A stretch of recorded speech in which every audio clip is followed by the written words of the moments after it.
Just got a Kiko Bravo Trio travel system? Let's get the stroller set up so you're ready to roll. Start by unfolding the stroller frame.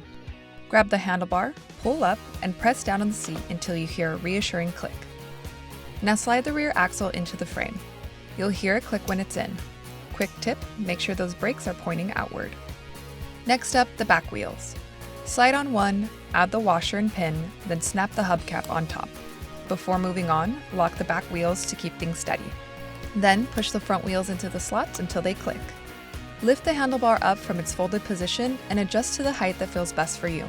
Attach the canopy by snapping it onto both sides of the frame, then zip it closed for full coverage. Slide the child tray arms into the seat slots until you hear a click. Recline the stroller seat fully. Keeping the child tray on, place the car seat rear facing until it clicks into place. Now you're ready to stroll.